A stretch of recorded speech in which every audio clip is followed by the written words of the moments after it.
Hello everybody, and welcome to our May 2017 Hangout. My name is Jim Pingle, and this month we'll be talking about Captive Portal on pfSense 2.3 and 2.4.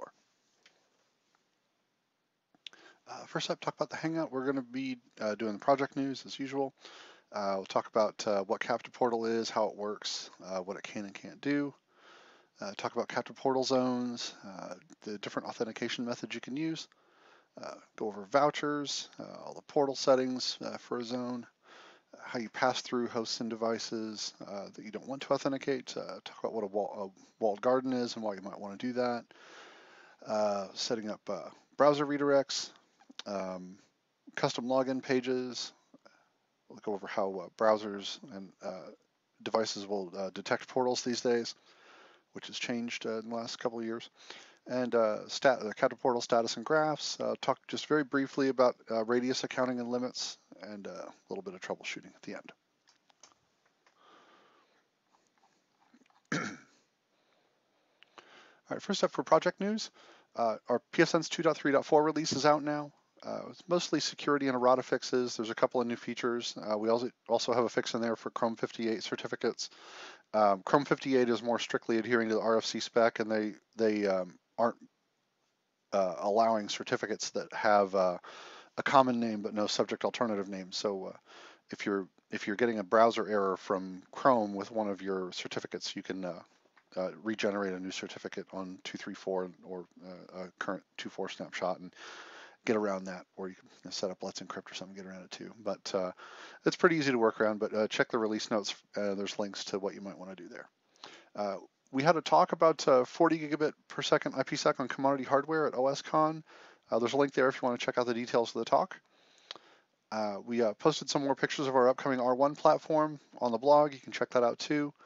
That's coming along pretty good. It should be out next couple of months here. We did have a post where pfSense 2.5 is going to require AES-NI, but 2.5 is going to be a ways out yet. It's not going to be a factor for some time. We haven't even done 2.4 yet, and it's going to be based on FreeBSD 12, and that doesn't even have a tentative release date. So well more than a year, most likely, if not longer. And even then, we'll support 2.4 for a year after that. So if you're worried about something you have doesn't have AES-NI, by the time it matters, it probably will. So I wouldn't worry about that too much. It's more secure. It's going to be faster for everybody. So, and it'll work with other onboard crypto accelerators like our SG-1000, and other ARM platforms and things we've got coming up. So you can check out our blog posts for all the information on that. There's two different blog posts, the announcement, and then a little bit of more exposition on why we're making that a requirement. The bandwidth D package is back. It's still under testing, but it's out there for everybody on 2.3.4 and later. So if you're on 2.3.4 or 2.4 snapshots, you can get that back. We like NTOP-NG, but it's a little heavy for some of the lower end hardware, and it's a lot more than some people need. So just for basic little IP graphs and per IP traffic with just IPv4 on kind of a low end, the bandwidth D fit a nice little niche there. So. Also, we had previously announced an SG 2320 and 2340 we were hoping to have up in our store, but we have decided not to sell those as products with pfSense preloaded. Those models have an HDMI issue where, if you don't have HDMI plugged in when they first boot up, you can't get output from it, which would make troubleshooting and things, from our end as a support group difficult. So we decided not to handle those the same way. We will be selling them as kits on Amazon if you want to do. They'll run other operating systems perfectly. That HDMI issue is not a problem on Linux or other operating systems. It's just on FreeBSD. So you can even run pfSense on them if you want, as long as you're aware of that HDMI issue. We just didn't feel comfortable selling them as a product that way. So you can check out all the details on the blog about that as well.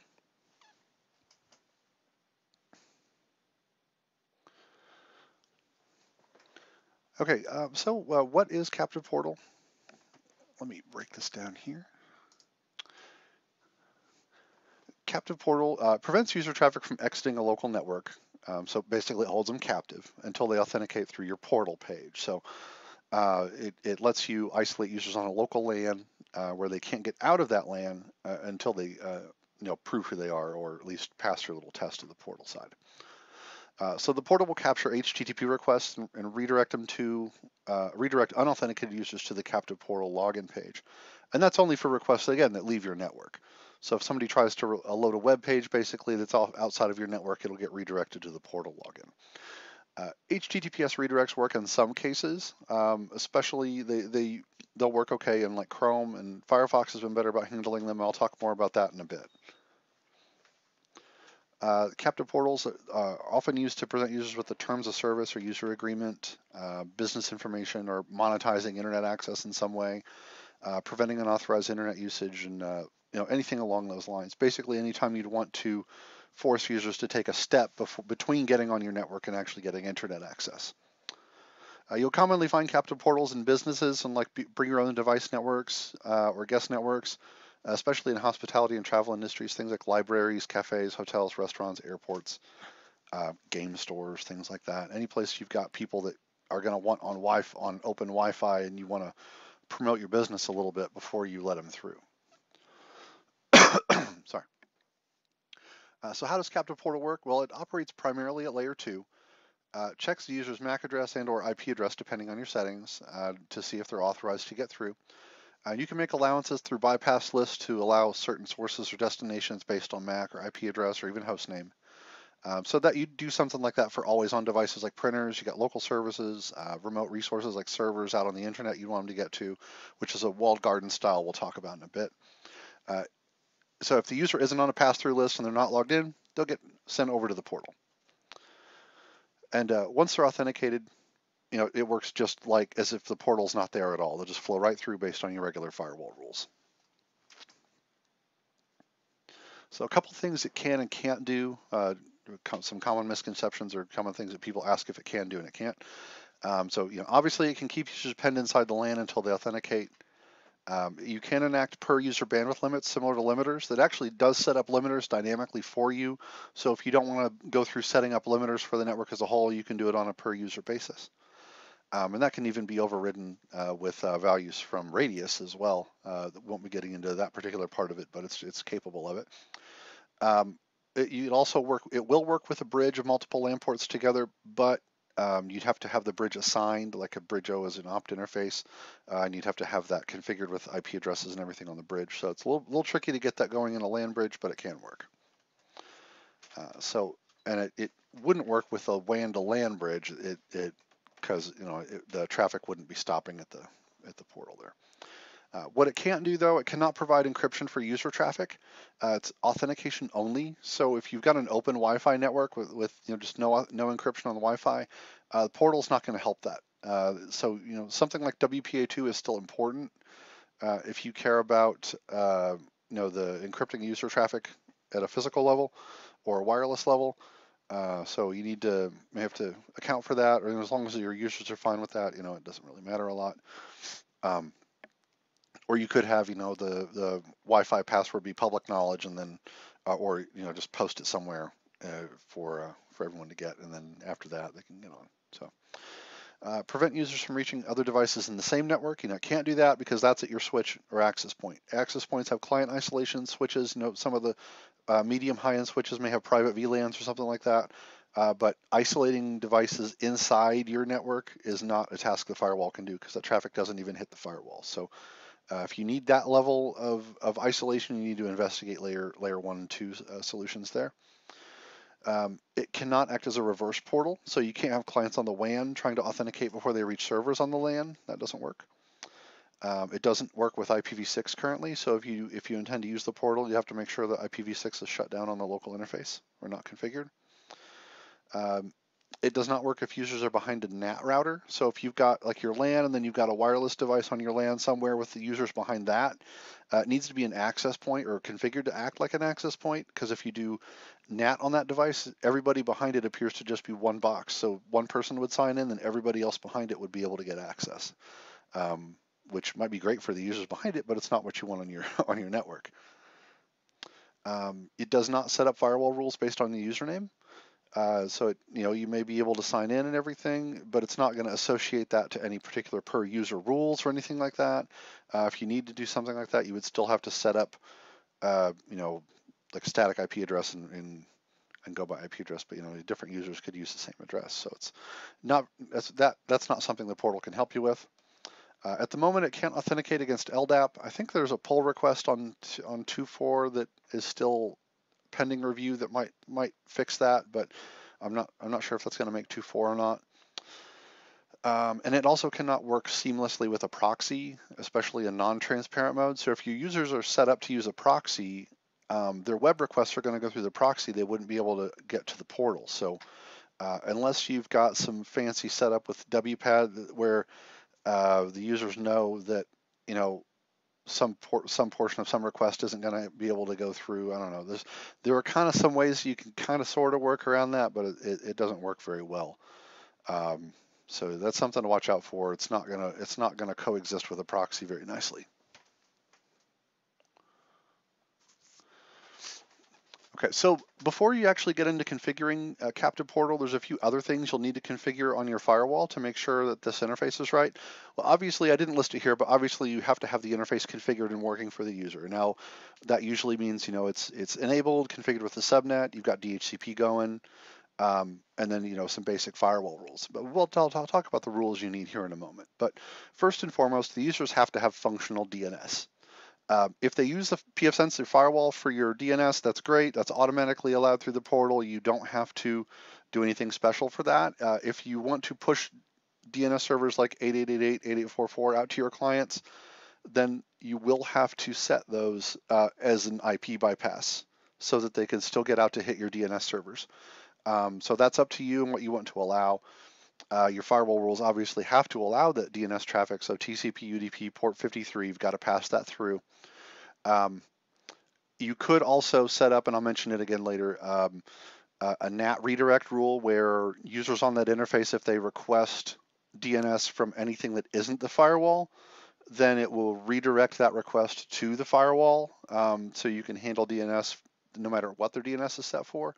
That can be kind of handy. In addition to that, your firewall rules have to allow traffic outbound to the internet, or at least 80 and 443, or else the users won't be able to send a request that gets them redirected to the portal. Users have to be able to access the firewall itself on the captive portal port.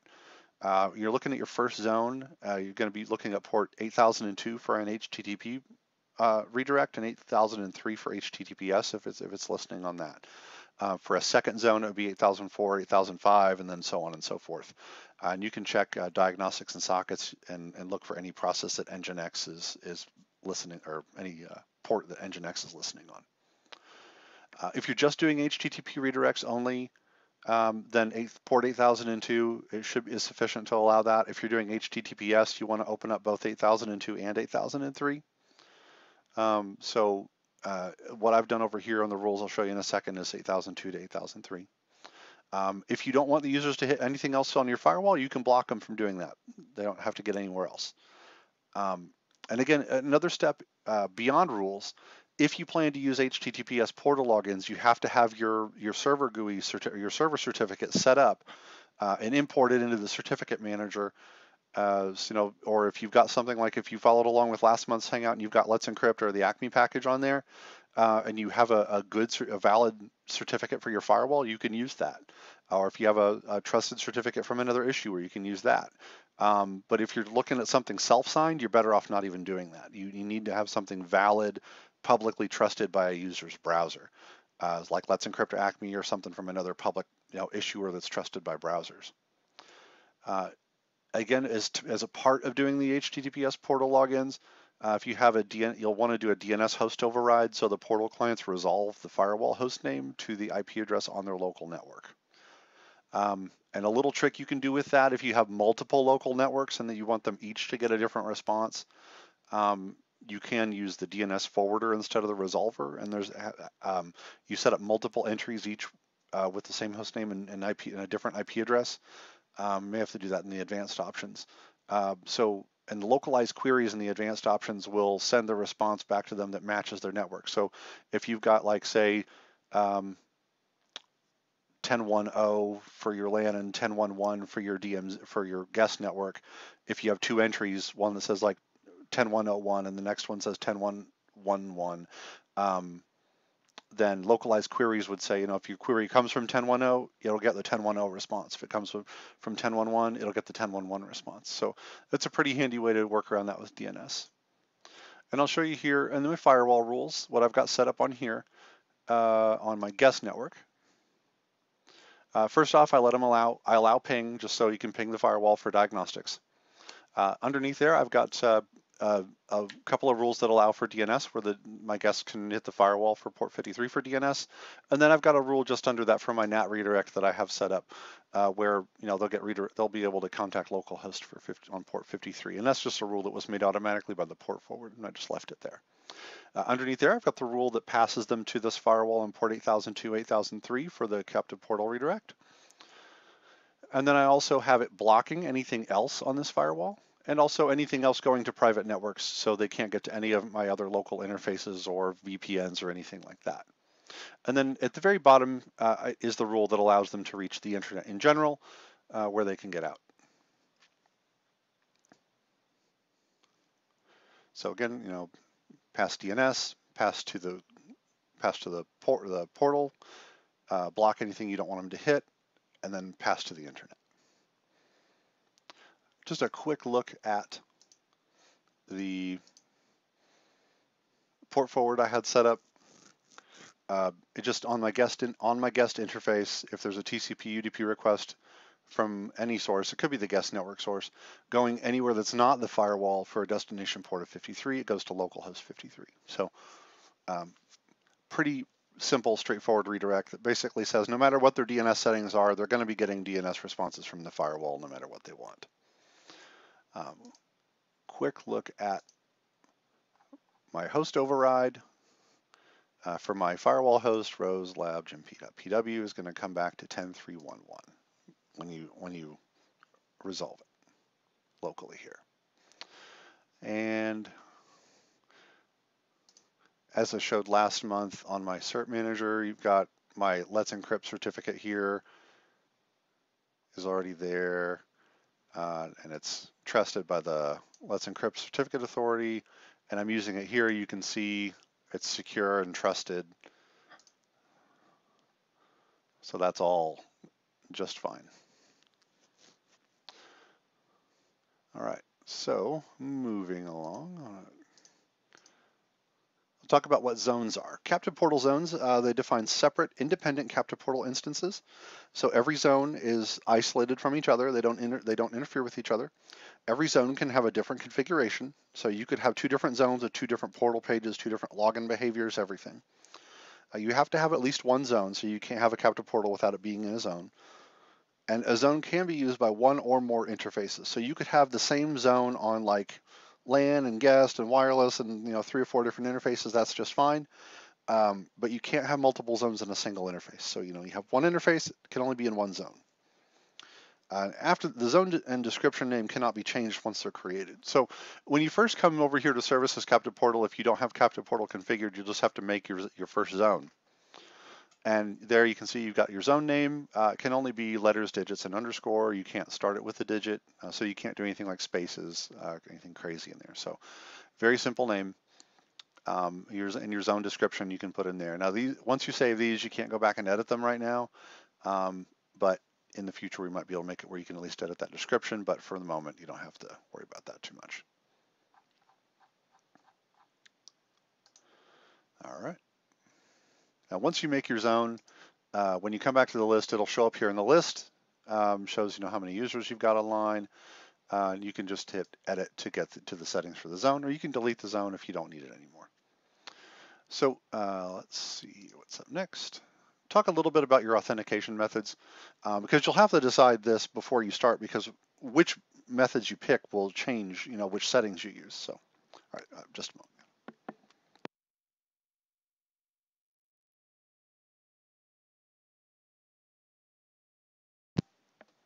All right, sorry about that. I had a cough there. So first off, for your authentication method, you could have no authentication, or it could be open, which just does a click through. So if you just want to show your users a terms of service or a splash page that doesn't require a login, that's just fine. Basically, they could just see your terms of service, click I agree, and they get in. So it's just a layover, a stopping point. to make them acknowledge something before they go on. And it could just be as simple as, welcome to our business, click here for internet access. It doesn't have to be anything fancy. Next up is local users, which is useful for a small number of users, maybe 10 or so. I wouldn't go much higher than that. There's an optional user permission requirement you can have. So these would be users you manage under the system and user manager. You can see I've got 4 user accounts here, and they're all a member of this portal users group. And then in that portal users group, I have the user services captive portal login permission on there. And they have to have that. If you set the option on the captive portal to require that permission, that's the permission they need to have. So local users are pretty straightforward, and you don't even have to have that if you don't want to. That's just an option in captive portal. You might want to do that if you've got, say, some users in your GUI for other purposes, like for a VPN that you don't want everybody to have access to the portal. But again, that's a judgment call. It's all up to the admin, whatever you want.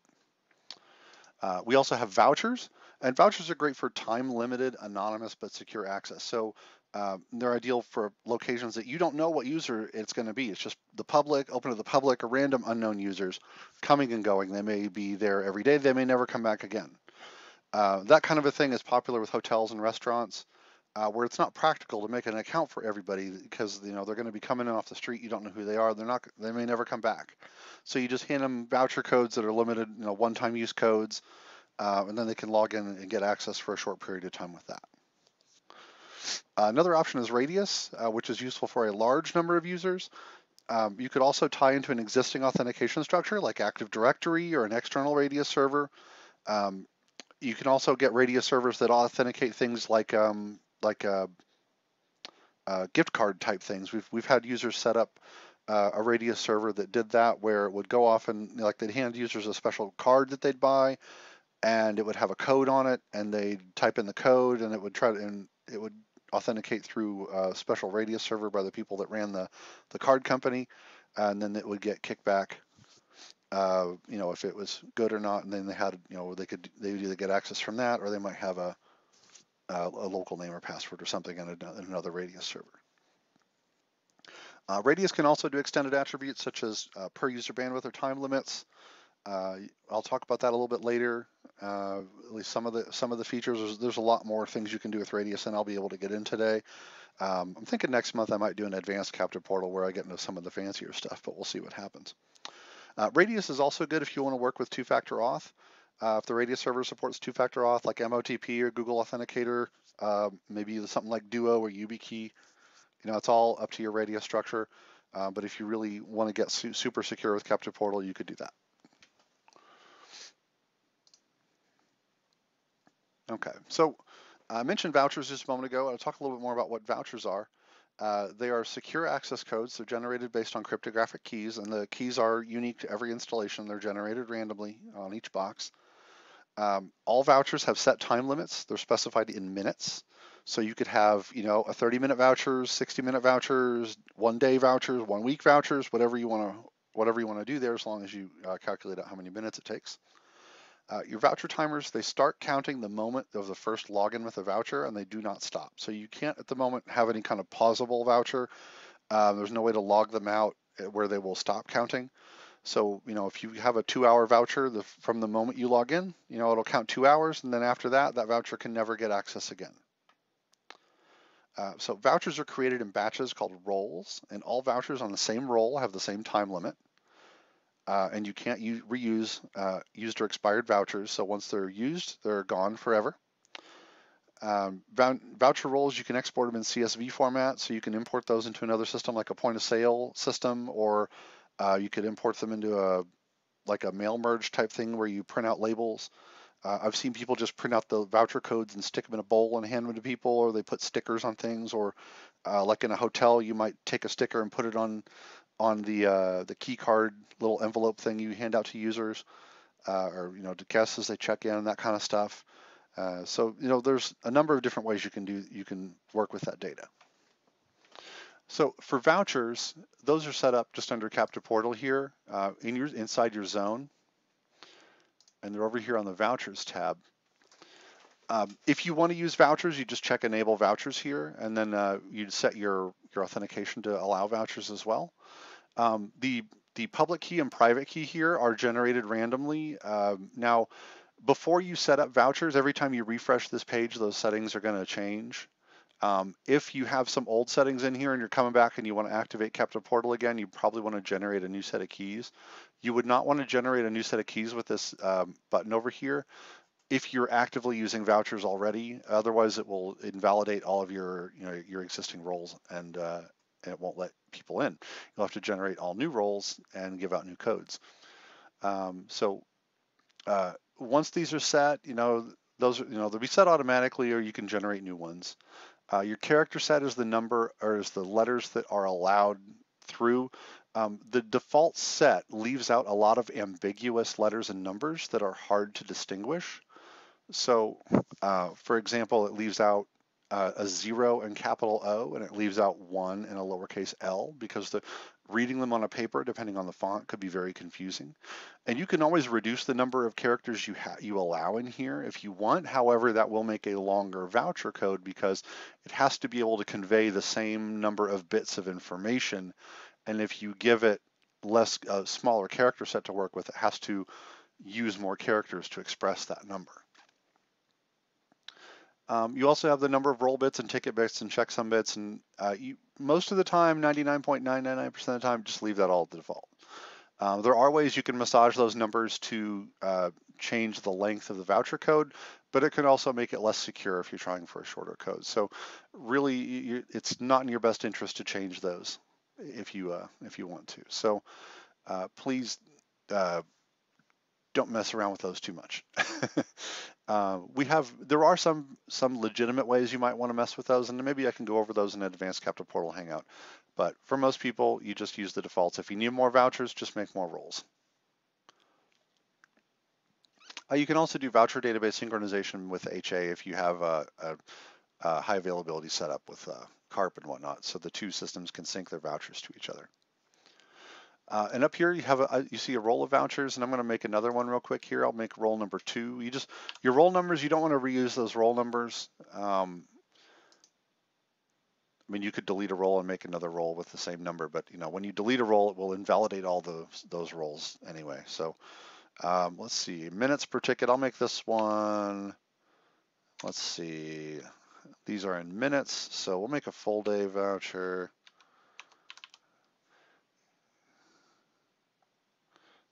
Let's see, no, that's seconds, isn't it? That's only 1440 is all I need there. For a 1 day. I don't know what I was thinking there. Count, number of vouchers I want. I'll just make 1,000. Comment 1 day vouchers. I was thinking seconds is what I was thinking, not minutes. These are minutes. Okay, so you see here now I've got my 2 roles.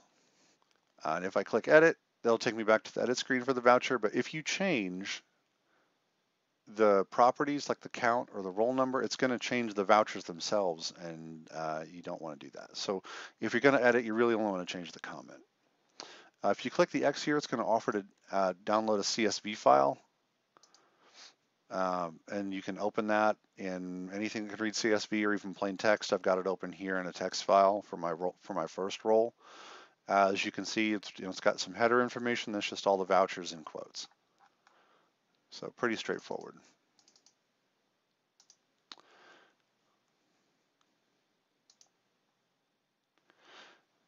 All right, so talk about the rest of the settings here for the portal.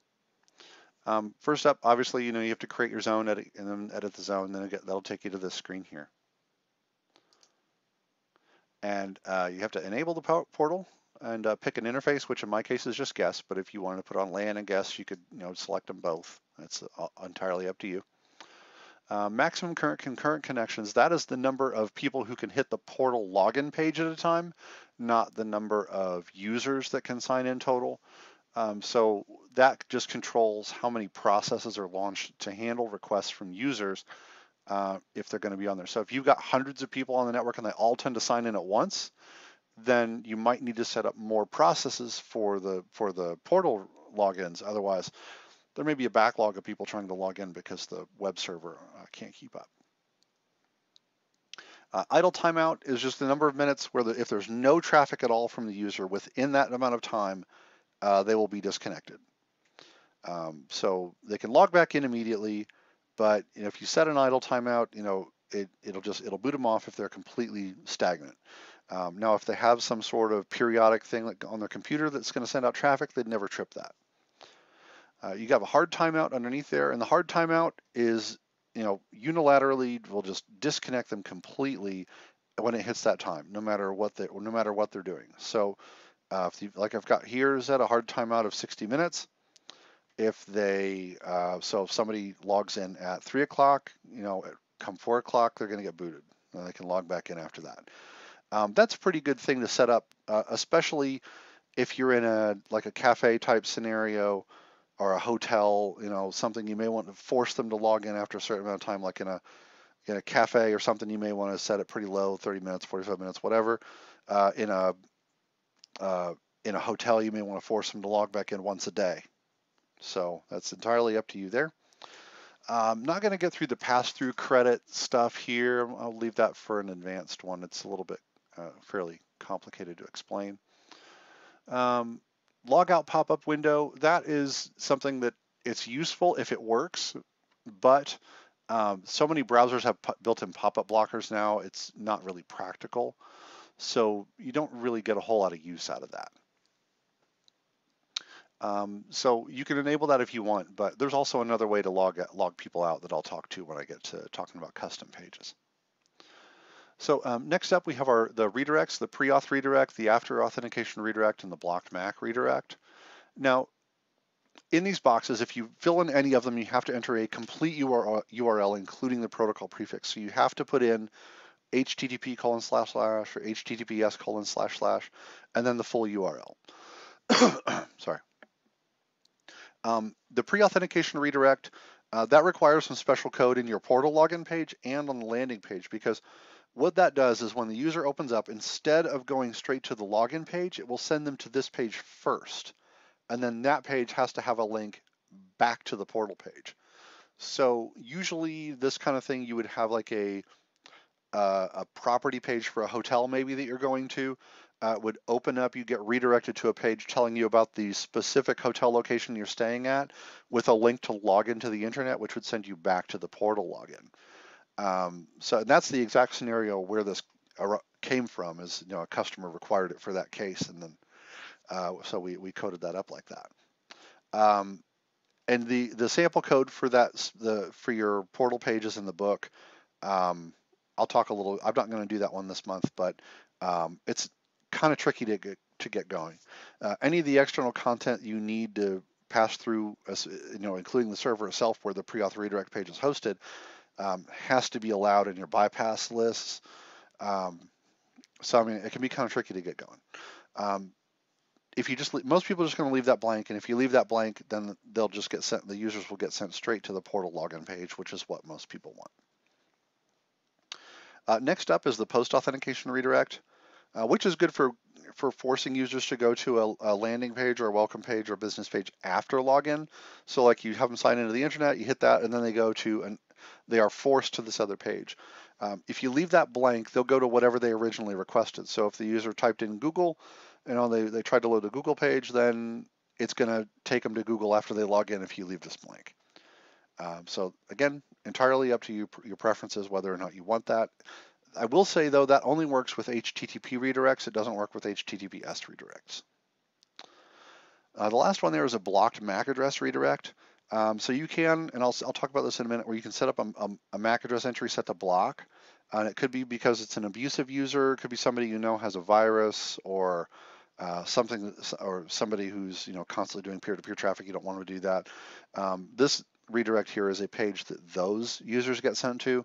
So you could have it sent to a page that says something like call the service desk, or call this number, talk to a manager, whatever. Basically saying you're not going to be allowed through. Here's how you can, and direct them to somebody to explain what's going on. All right, hop back up here. Concurrent user logins, if you have that checked, if a user logs in twice, the first session will get kicked off. So if the same user is going to log in from multiple devices, you want this unchecked so they're allowed to do that, so they can have multiple sessions for multiple devices. Otherwise, if they connect from like their computer, then they connect from a phone, their computer connection is going to get cut off because it was last, or it was an older session. The MAC filtering option, the most secure way to have a portal is with IP and MAC filtering. However, there are some cases like where your local network is behind a layer 3 switch, so you don't have direct access to the layer 2 information about clients. In that case, you can disable MAC filtering so the portal will only check IP addresses and not MAC addresses. Now, I mean, that can work okay, but it's a little bit more susceptible to somebody spoofing a session. Like, if somebody came along and bumped somebody else off that IP address, like say a DHCP lease expired and somebody else pulled that IP address, somebody could have access when you don't want them to. And the risk of that is minimal, marginal, I don't know, it depends on your network. But so it's not as good as also checking the MAC address, but if a user was persistent, they could spoof a MAC address too. So it's part of defense in depth to do both, but you can back that off so it only checks IP addresses. But as the text says on there, if you disable that, or if you check that, it also won't do radius MAC authentication. So again, there's a couple more options there about pass-through MAC auto entries, which are they work up with like the credit things and this other automatic pass-throughs. We're not going to touch those this month. You got per user bandwidth restrictions, which I kind of mentioned briefly earlier. If you check this and put in a value, then whoever logs into the portal will be limited to that amount of traffic up and down in kilobits per second. So authentication method, we talked about this a little bit ago of what you might want to do here. No authentication would just be a click-through page. Local user manager or vouchers, we'll do both local user manager and vouchers together. If you only want local user manager active, then just don't enable the vouchers tab. If you just want to do vouchers, then you would configure vouchers and just don't have any local users that can go through the portal. And if you have local users for other purposes, then you could just set this option to require the portal privilege and just don't give anybody that privilege. Then only vouchers would be active. But if you want both, you could have local users, you could require that privilege as long as your users have it. You could set up vouchers. You can do both of those at once. And the other option is radius authentication, which I'll talk about that more in a couple of minutes. But basically, you'd have to enable this and fill in the information of how it would reach your radius server because it uses its own settings here. So for the moment, I'm just going to use local user manager vouchers on here. So I'm doing HTTPS login on this portal. So I have checked enable HTTPS login, and the server name is where you put the host name. So just the host name itself, which is it should be in the common name of the certificate and in the first subject alternative name of the certificate. Chrome especially is being more strict about what it validates there, or stricter. So you need to have that set up right. And if you have a certificate from a trusted public CA or even Let's Encrypt, it'll come out right automatically. It'll have that in the SAN list, and you'll be okay. So. But that's the host name that clients will be directed to, and it should match, the properties of your certificate there. So then you choose your SSL certificate, which you've imported into the certificate manager already, and then you have the option of whether or not you want to do HTTPS forwards. Most browsers these days seem to handle that okay. So I would say it's safe now. I wouldn't have said that in the past, but at the moment it's safe to leave that unchecked so you do get the HTTPS forwards. Chrome in particular handles that pretty well, and I'll go over how the browsers handle that in a minute. So I would leave that unchecked so they do get redirected. In the custom pages you can see here, I'm going to go over those more in more detail here in a couple of slides. But basically you can just choose a particular file and get it and upload your custom content. And then after you've done all that, you want to hit save, and then you'll come back through there. Another thing that I forgot to mention, it's in this note down here too, when you have your hard timeout up there, you want to make sure your DHCP lease time is longer than the hard timeout. Otherwise, you can get into a situation where you have a user who their lease expires before they're timed out of the portal, and somebody else could come along with a different IP address, and they would conflict with that. They wouldn't be able to log into the portal right because it would think they're trying to take over somebody's existing session.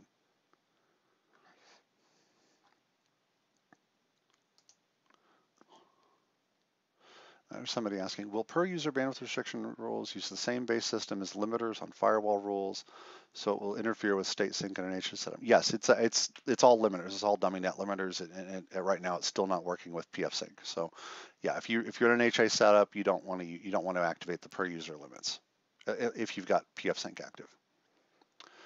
All right, so moving along, we covered the redirects. All right, let's look at the pass-through tabs here. First up is our MAC pass-throughs. So we have our MAC pass-throughs here. MACs are a little bit different than the other tabs because these also can block, and the other tabs are just set up to allow in various ways. So with MACs, you can pass or block, and we talked about what the blocked MAC redirect can do, and you could just have it just deny users, deny a bad user traffic if you want. But normally you'd use MAC tabs to pass through a specific device and or apply bandwidth limits to a specific device. And this would be something ideally that does not need a static address. It could just be a random client in your DHCP pool, or I mean a client that you know pulls an address randomly from your DHCP pool rather. So that would be good for somebody like that.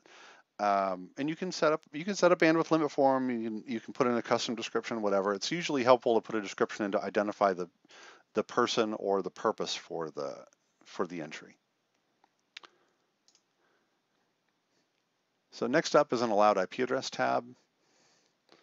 Now here, you can either set up for an IP address or a subnet. It's like a portion of your subnet if you want. Like say you've got just a small segment of your subnet set aside for servers that need to get passed through, that'd be good there. You can set a direction here, so both will pass traffic originating from these systems, and also and two will pass traffic that is going to these. So sometimes, usually a server on your LAN would need both because it may have to make outbound connections to check for updates, and it would need two access in order to receive requests from users on other networks. But you could get a little fine-grained with that. Say you're doing a request to an external server like Google DNS, whatever, that should only need a 2 entry. But most people, you can just use both because it's not practically a public server is not going to be able to reach back into that LAN, because of obviously we'd have to have NAT redirect or something to send that traffic back in. It's not talking about return traffic; it's talking about connections initiated in that direction. So yeah, with these IP address pass-throughs, you could again, it would set up a bandwidth up or down limit, but that's also using limiters. So using limiters directly may be more practical, or you could set it up this way and pass them through the portal at the same time. Again, practically, most uses for this are going to be things like local servers that need unrestricted access, or destinations like remote DNS servers that you're trying to pass traffic to, or remote web servers that are part of a walled garden setup or a pre-auth redirect type thing. Now, allowed host names work very similar to our allowed IP addresses, except you put in a host name here instead of an IP address. Now that will be periodically resolved and updated by the firewall, and so you can use that with websites or things that have a standard response that comes back, not something randomized. So if you are using that with a large site that has like a CDN, or it returns randomized DNS responses like our round robin responses with a resource record set, you may have to you know, not use those with this because it's probably not going to work. You may have to seek some sort of a different kind of a solution there. But if it's a, it's a web server that's just got one response or a static set of responses, like the order of the responses can change, but the IP addresses are always the same. That could work. But when it returns different sets of records, that's where it won't work. So you would use this with usually part of like a walled garden or pre-auth type setup where you need to allow access to a remote system by name. So I've mentioned walled garden a couple of times. Really, it's just a fancy term for some external content that's available without authentication. So a big example of this is like a company website, property page type thing that's hosted externally, but you want your local users to get access to it. Say, for example, like a library could have an online card catalog that they want you to be able to get access to, even if you don't have full access to the internet. Or a coffee shop wants you to be able to get to their web page, before you authenticate, whatever. So anytime you need something like that, it would have to be done that way. You basically just call it a walled garden. You can set this up with the IP address or hostname bypasses because it has to be remote content. So the MAC address is what you wouldn't know. The MAC address would be irrelevant. The MAC address is just local to you.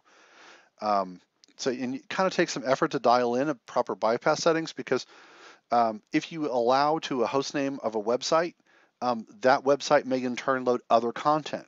They could have hosted scripts off of some other server. They could have stats tracking from somewhere else, ads from some third place, and you would have to allow all of that, which can get tricky. So you pretty much would have to, you could load up like a browser debug mode and look at the net tab and see, what all it's requesting from and try and add everything you see, or just keep trying it till you can make it work. So whether you're setting up a walled garden in general or with pre-auth redirect, that's the kind of thing you need to follow.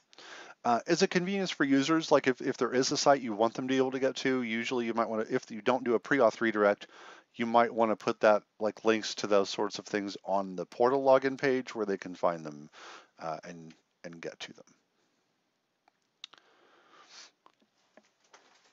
Okay, so custom login pages are pretty cool. You can do pretty much anything you can do with HTML and CSS and JavaScript, whatever, in there. But if you're looking to alter an existing page, don't just open up the portal login and save the source of that and edit it because it's going to break. The macros that need to be in the source are changed by the process that shows that page to clients. So just the very fact of looking at that page is going to have different values in it that aren't necessarily correct. So you want to go back to the source of it. Now, if it's an existing portal page, you would just go to the captive portal settings and you could download the existing source here. Now that won't work for the default pages. You'd have to look at the source code to get those, the actual pfSense source to get those.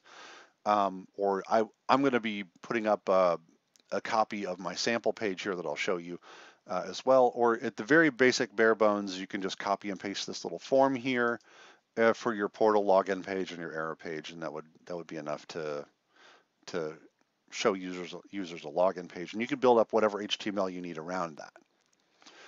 And there are more samples on the forum. There's a link here. There's samples in the book you can download. Let's see, the stock captive portal code, you can find it in the pfSense source, which I've got a link to here. If you need to upload any assets like images, CSS, JavaScript, whatever, you'd use the File Manager tab for the zone over here. As you can see, I've got my logo here, Example Company Ugly logo. On my computer, this was just named Example Co Ugly logo, and then when you upload it in the File Manager, it gets this captive portal - prefix. So you have to account for that in your source. So if I'm looking at my source code of my custom login page here, I'll show you where that goes. Like my logo on here has captive portal - in front of it. So the file name you see on the File Manager tab is the one you want to reference in your page source. But going over this, you can see a lot of this is the same tags as you see in the sample code on the captive portal login or captive portal configuration page. There I've got my portal action macro, there's a portal redirect URL macro and zone macro, and those are in hidden attributes. I've just got a little title here to go under the logo, and then just some other formatting and things. There's an error box here, and you can use the same login page for the login page and the error page. And this box here would only be activated on the error page,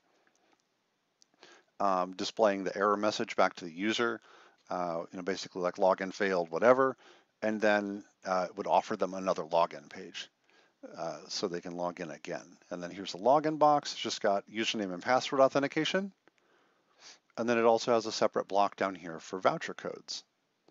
And they can have them both on the same form, and then just a submit button.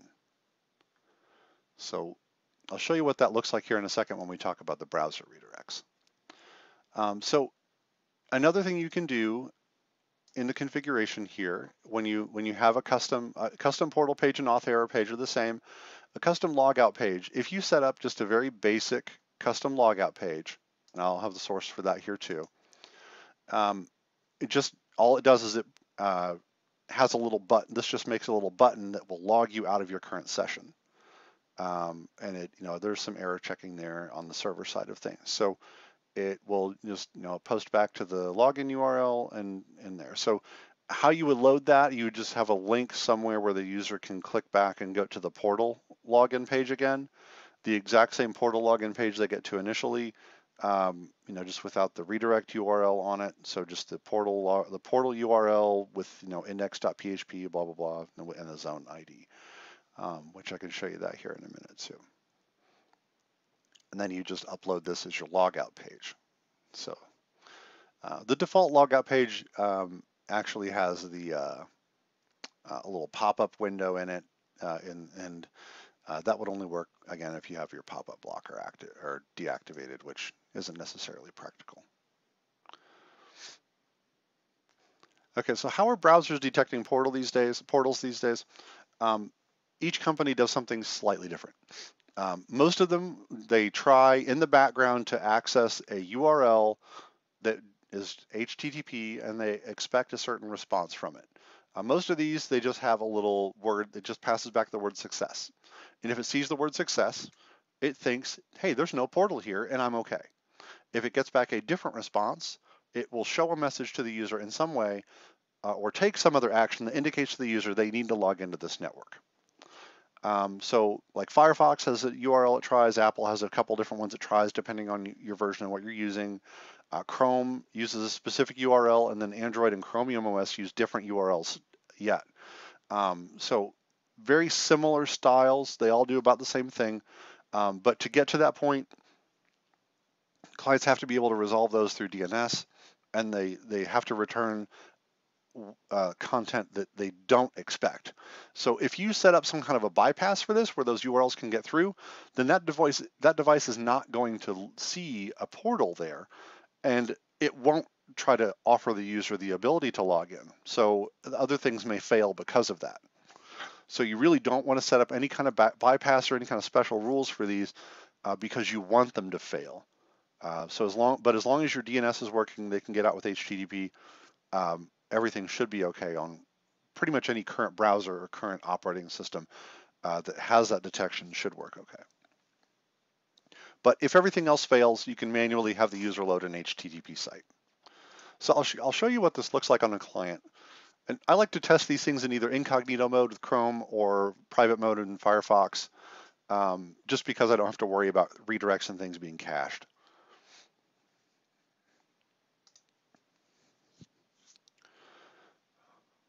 So if I try to go to Google and the HTTPS version of Google,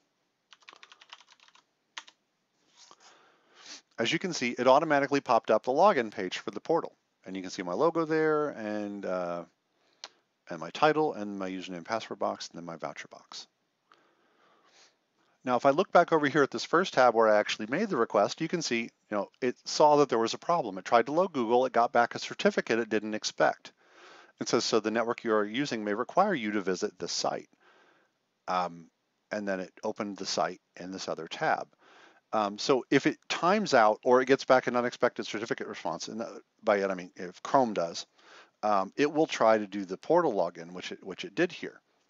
and it went through, and you can see it's showing my host name here on port 8003, and it shows secure. So that all worked just fine. Now I can log in here if I wanted to, and I would get through. Instead of logging in, let's see if I can get this little slow VM to load Firefox here. And you can see Firefox, even just opening it, shows this network may require you to log in to use the internet. Click Show Login Page, and it shows your login. So Firefox is really nice with that, and Chrome is nice in a different way. Now, if say I opt not to do that, and I just try to go to Google, now see it shows secure connection failed, show login page, and now I kind of have to log in. Oh, I had my login saved there, I forgot about it.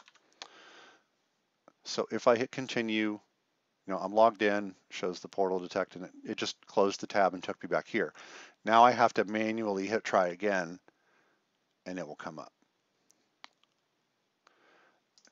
Now if I go over here, if I kill my session, I'll show you what Chrome does. Now that I've showed you what Firefox does. Now when I log into Chrome,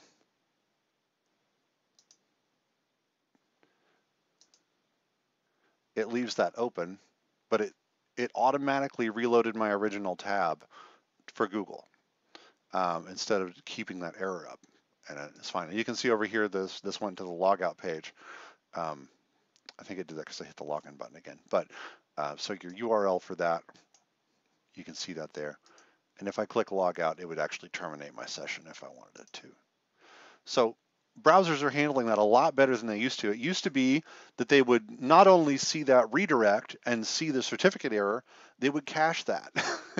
And they would keep trying to load your portal with the bad cert instead of actually going where you wanted to even after you logged in. So really has improved a lot just in the last couple of years. So the last time I did a hangout like this, it was just awful trying to get that stuff to work. But now everybody's handling it very nicely.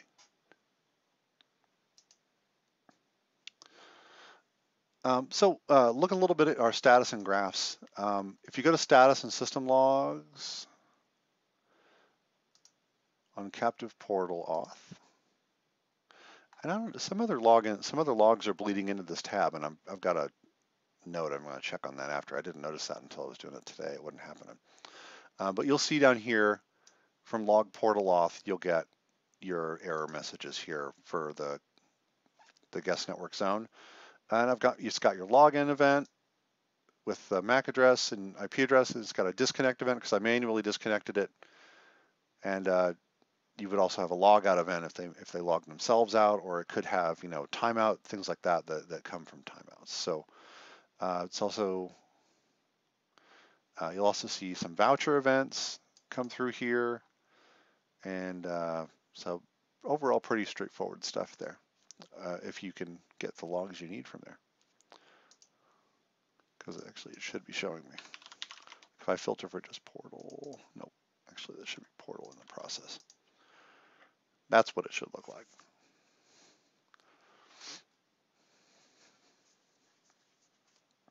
So we can go to get the status for the portal. We can go to status and captive portal. And I've only got one zone, so it went right here. But if you have multiple zones, there will be a drop down to pick the zone. So right here has your active users. You can choose whether or not you want to see the last activity, which is the last time that user was sent any traffic on the network. It's got the IP address, and if you have MAC filtering enabled, you'll see the MAC address here. If you don't, that column will be empty or missing. Username, if you hover over that, you'll see how long they've been online and some traffic data. And you can use the little trash can to disconnect that one user, or you can use this button down here to disconnect everybody. If you have users online using vouchers, they'll show up in this tab instead because they're not users, they're vouchers. your voucher roles. You can look at your status of your roles here. You can see I've got 1 marked used on the first roll, and I've got 1,000 left on my second roll. If you want to test a voucher, you can test one here, and it will show you whether or not it's actually good. So if somebody comes up and says, hey, my voucher doesn't work, you could take that code and type it in here and then test it, and it'll show you not only that it is good, but also for how long it's good for. But it doesn't actually log it in, it's just a test. Now, if you have a voucher for some reason that you want to invalidate, like you gave a code to somebody, but now you don't want them to use it, you paste it in there into the expire vouchers, and you can do multiple ones separated by a space or a new line. You hit expire, and then it marks it expired. So if you go back to your roll status here, now you'll see there's another one used, and one less is in the ready count. So, and if you try to test that voucher again after you've expired it, it'll show you access denied. See, it shows one already used and expired.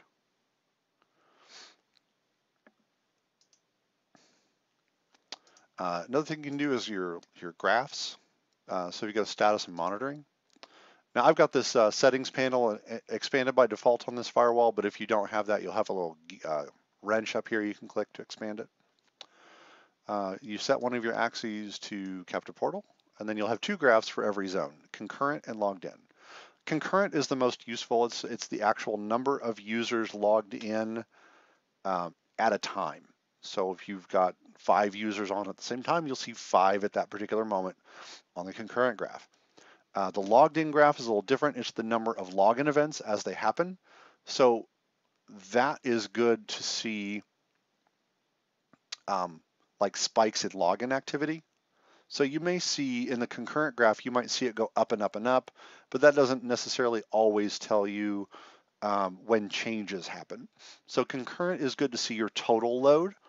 Logged in is good to see how busy the login server would be at a given time. So let's look at concurrent. I've only got 1 user I'm testing with, so I should only see 1, a couple different times here, and it's getting ready to show me 1 again because it just signed on. If I look at logged in for the login events, see it's just going to show some blips here and there as login events happen. All right, so that's really it for the status and graphs.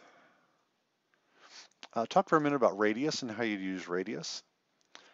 First up, you'd have to have a radius server somewhere, and if you don't have a radius server, you could set up free radius here on the firewall. It's a package you can install. You will have to choose some basic settings and things to get it going. I can't go into full detail on that right now today, but if you are interested in that, we have some documentation up, I think, somewhere for that, or it's very simple to do. And if I do an advanced captive portal, I may throw this in there as well because it's pretty straightforward. So you'd have settings. You need to make sure if you're going to do traffic limits or time limits, you need to have accounting enabled. So you'd have to have an interface set up for auth and another one set up for accounting. The default port for auth is 1812. The default port for accounting is 1813. So I've got these bound to all, but you could bind to a specific interface if you want. You have to set up a client instance for your own firewall, because if you're running free radius on the same firewall where your portal is, it would be hitting either your LAN address or 127.0.0.1 for localhost for that. Then obviously you set up a short name or your identifier and a password for that to use. So you also need to set up users. If you're just going to use radius auth, you just set up users with a name and a password. If you are going to set up limits, those get set down here under your user configuration. There's a time configuration component or a traffic and bandwidth component. And what you want to do here is entirely up to you. If you want to set a time limit, that would be your amount of time and then a period. So if you want to give them an hour a day, you'd put in 60 minutes and set daily. You could give them 10 hours a week. So you just multiply that out and put 600 minutes in a weekly, however you want to set that. Very similar to how it works down here for amount of traffic in a time period for traffic and bandwidth. So you could set them for like a gigabyte a month using this mechanism if you wanted. And the way it tracks that is by doing accounting updates from Captive Portal. So after you've got your user set up with limits, and you can always add them later. I was just doing that as an example to have it set up beforehand. Come back through here. You set this for radius authentication. Pick the protocol. Usually you want to go for something like MS Chat v2. Since you're going localhost to localhost, this doesn't really matter so much. But if you're going to a radius server off the firewall, you want to try and use like MS Chat v2 or something. So there's at least some moderate protection of the credentials. Then you put in your primary radius server here. So you have the IP address. So if you're on the same box, that'd be like localhost or 127.0.0.1. Your port, you can leave blank for 1812, or you can actually type in 1812 if you want. And your shared secret, which is the password you set for this client in FreeRadius, not the user, but the actual NAS client entry. And then you can, if you have additional radius servers, you can set them there. Secondary authentication source is something completely different. That's probably not something you'd want to get into now. That's sort of like what I was saying before, where if you have two completely separate radius servers, like one for a card system and one for a login system, you would actually end up having separate form entries for those, and that's beyond what I'm going to get into this month. But if I do an advanced portal hangout, I'll definitely show you that there. And here's the key. You want to send radius accounting, and it'll send it to the same radius server, and you do port 1813 for this, and you want to use stop-start accounting with FreeRadius, or actually interim, depending on what you want to do there. But if you do stop-start and do a re-authenticate, you should be good. Re-authenticate users every minute is going to send a new access request off to the radius server every minute. And then once the radius server decides, hey, they've used too much, it's going to send back, a reject message instead and kick them off. So that's the key to doing that there. You don't need to set anything else like radius MAC authentication or any of these other types here. The default types for radius is fine. You don't need to worry about your accounting styles and all that stuff. Most of the stuff is just fine on the defaults as long as you pick stop start FreeRadius and check re-authenticate. Should be good there. But again, that's all some pretty advanced stuff, and I've probably left out some significant things, and it's just enough to whet your appetite, get you started there. So talk about troubleshooting here. 99% of the time, if it doesn't work, it's because their DNS is broken. So if a client can't resolve, they can't even try to get out. So make sure they're using a DNS server that's accessible from the LAN, either using the firewall itself or using, if they're using external and it's one you want to allow, you can add a bypass for it, an IP bypass, or you can do the NAT redirect I showed you so that it gets allowed to the LAN address. Check your firewall rules. Make sure clients are allowed outbound access to port 80 and 443 so they can actually get redirected. And then they also have make sure they have access to the portal daemon. The client has an HTTPS homepage and they have for some reason a browser that is not handling that redirect nice.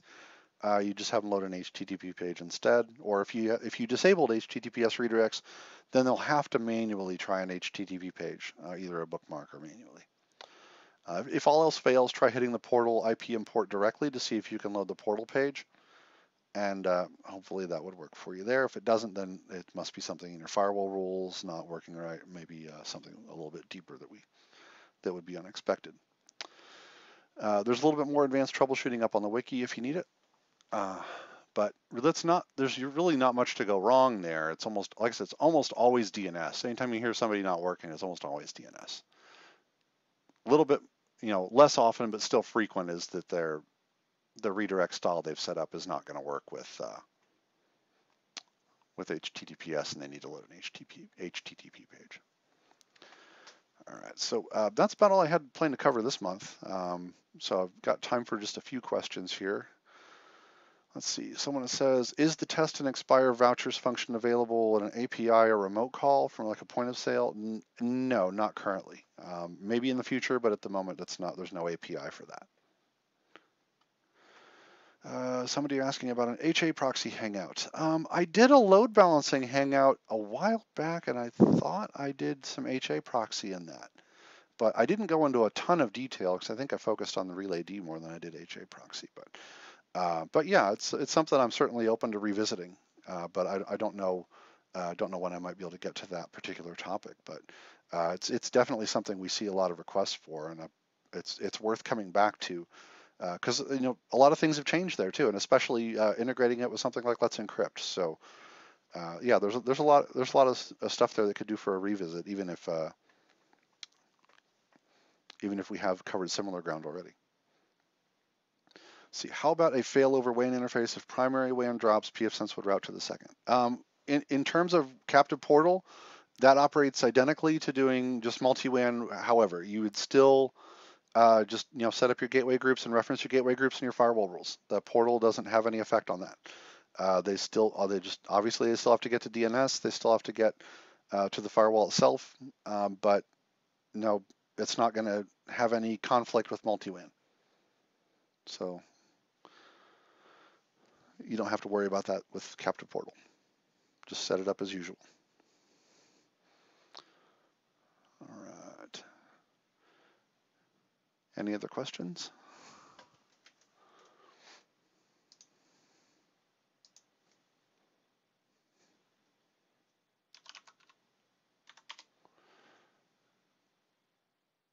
Anything else? Not a lot of traffic this week, so it may be pretty quiet in the questions department. So, all right. Well, I think we're going to go ahead and call it there for the month. And thanks everybody for attending. And if you have any other questions, you can always post on the forum or Reddit or mailing list or whatever. Or if you're a support customer, you can ask us questions through the support system. Just keep an eye on the blog and everything else. We'll have some exciting news coming along. So if you have any other suggestions beyond what we've seen here, post those to us as well. And we'll see you back here next month. Thank you.